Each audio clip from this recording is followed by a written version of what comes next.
अक्सर ऐसा होता है ना कि एक के बाद एक आईपीओ में अप्लाई करते जाते हैं, पर अलॉटमेंट मिलता ही नहीं। ये बहुत ही आम बात है। लेकिन क्या हो अगर मैं कहूं कि अलॉटमेंट मिलना सिर्फ किस्मत का खेल नहीं है? चलिए, आज इसी पहेली को सुलझाते हैं और इसके पीछे का पूरा गणित समझते हैं। यही वो एक सवाल है जो हर आईपीओ इन्वेस्टर के दिमाग में घूमता रहता है। और आज हम सिर्फ ये नहीं समझेंगे कि ऐसा क्यों होता है, बल्कि उन तरीकों पर भी बात करेंगे जिनसे अलॉटमेंट मिलने के चांस सच में बढ़ सकते हैं। तो आज हम क्या क्या जानने वाले हैं? सबसे पहले अलॉटमेंट न मिलने की असल वजह, फिर आईपीओ की 3 कैटेगरीज को समझेंगे। इसके बाद देखेंगे वो आम गलतियां जो एप्लीकेशन रिजेक्ट करवा देती हैं। फिर बात होगी स्मार्ट स्ट्रैटेजीज की, एसएमई आईपीओ के नए नियमों की, और आखिर में एक सबसे जरूरी प्रो टिप। तो चलिए सीधा उसी सवाल पर आते हैं जो सबसे जरूरी है। देखिए, आईपीओ अलॉटमेंट मिलना ना असल में 3 चीजों का कॉम्बिनेशन है। आप कोई गलती ना करें, आपको नियम पता हो, और हाँ, थोड़ी सी किस्मत भी अपना रोल निभाती है। एक बात तो साफ है, आईपीओ अलॉटमेंट की कोई गारंटी नहीं होती। ज्यादातर मामलों में ये एक लॉटरी ही है।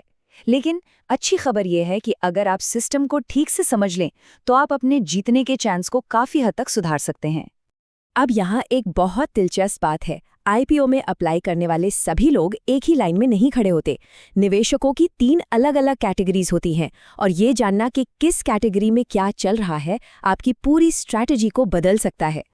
तो मेन बोर्ड आईपीओ में ये 3 कैटेगरीज हैं। पहली है रिटेल, जिसमें 2 लाख रुपए तक का इन्वेस्टमेंट होता है।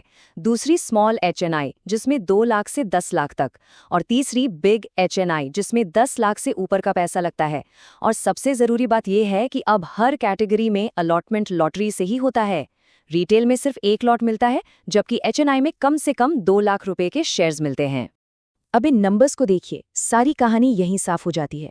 मान लीजिए कि रिटेल कैटेगरी 5 गुना ओवर सब्सक्राइब हुई। इसका सीधा मतलब है कि हर 5 एप्लीकेंट्स में से 1 को अलॉटमेंट मिलेगा। बिग एचएनआई में ये चांस 10 में से 1 का हो सकता है। पर स्मॉल एचएनआई कैटेगरी देखिए, यहाँ कॉम्पिटिशन सबसे ज्यादा है। करीब 28 लोगों में से किसी एक को अलॉटमेंट मिलेगा। तो अलॉटमेंट की सबसे अच्छी प्रोबेबिलिटी असल में रिटेल कैटेगरी में ही है। अच्छा, स्ट्रैटेजी बनाने से पहले उन गलतियों से बचना जरूरी है जो लॉटरी तक पहुंचने ही नहीं देती। कुछ ऐसी कॉमन मिस्टेक्स हैं जो आपके एप्लीकेशन को सीधा सीधा रिजेक्ट करवा सकती हैं। पहली और सबसे आम गलती, गलत यूपीआई आईडी। याद रखिए, जिस नाम से डीमैट अकाउंट है, यूपीआई आईडी भी उसी नाम से होनी चाहिए। दूसरी बड़ी गलती, एक पैन से मल्टीपल एप्लीकेशन। अगर एक ही पैन कार्ड से रिटेल और एचएनआई दोनों में अप्लाई कर दिया तो सारे एप्लीकेशंस रिजेक्ट हो जाएंगे। और तीसरी गलती, आखिरी दिन आखिरी समय पर अप्लाई करना। क्लोजिंग डे पर शाम 4 बजे के बाद अप्लाई करने से रिजेक्शन के चांस बहुत बढ़ जाते हैं। इन गलतियों से बचना ही पहला कदम है। ठीक है, तो अब हम जानते हैं कि क्या नहीं करना है। तो चलिए अब उस हिस्से पर आते हैं जिसका सबको इंतजार है, वो स्मार्ट तरीके जो अलॉटमेंट मिलने के चांस को असल में बढ़ा सकते हैं। इसे एक सिंपल से उदाहरण से समझते हैं। मान लीजिए आपके पास 5 लाख रुपए हैं। एक ऑप्शन है कि आप एक स्मॉल एचएनआई एप्लीकेशन लगा दें जहां जीतने का चांस 28 में से 1 का है। दूसरा ऑप्शन, आप अपने परिवार के सदस्यों के डीमैट अकाउंट से 5 अलग-अलग रिटेल एप्लीकेशन लगा दें। यहां हर एप्लीकेशन पर जीतने का चांस 5 में से 1 का है। गणित बिल्कुल साफ है। एक मुश्किल लड़ाई लड़ने से कहीं बेटर है कि कई आसान लड़ाइयां लड़ी जाएं। एक और स्मार्ट मूव है, भीड़ के साथ न चलना। जब मार्केट में एक साथ कई आईपीओ खुले हों तो उस आईपीओ से बचिए जिसकी सबसे ज्यादा चर्चा हो रही है, क्योंकि ज्यादा हाइप का मतलब है जबरदस्त ओवर सब्सक्रिप्शन। इसकी बजाय एक ऐसा आईपीओ ढूंढिए जिसके फंडामेंटल्स तो मजबूत हों, लेकिन जीएमपी कम होने से उस पर लोगों का ध्यान कम हो। जहां कंपटीशन कम होगा वहां अलॉटमेंट का चांस अपने आप बढ़ जाएगा। चलिए अब मेन बोर्ड आईपीओ से हटकर एसएमई आईपीओ की दुनिया को समझते हैं। ये एक बिल्कुल अलग खेल है। इसके नियम, इन्वेस्टमेंट अमाउंट और रिस्क सब कुछ अलग है। एसएमई आईपीओ में रिटेल इन्वेस्टर्स के लिए एक बहुत बड़ा नियम बदला है। अब आप यहाँ 1 लॉट के लिए अप्लाई नहीं कर सकते। नए नियम के हिसाब से आपको कम से कम 2 लॉट अप्लाई करने ही होंगे।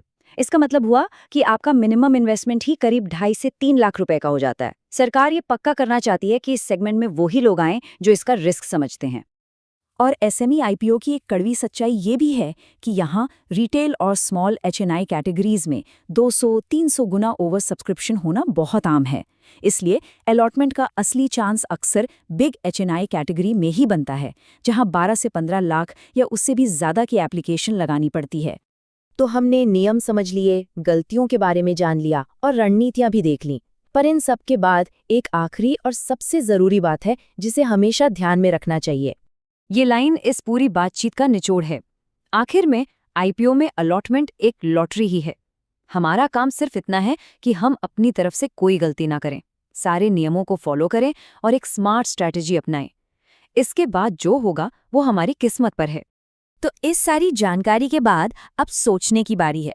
अगली बार जब कोई अच्छा आईपीओ आएगा तो आपकी स्ट्रैटेजी क्या होगी? क्या वही पुरानी गलती दोहराई जाएगी या फिर एक सोची समझी चाल चली जाएगी?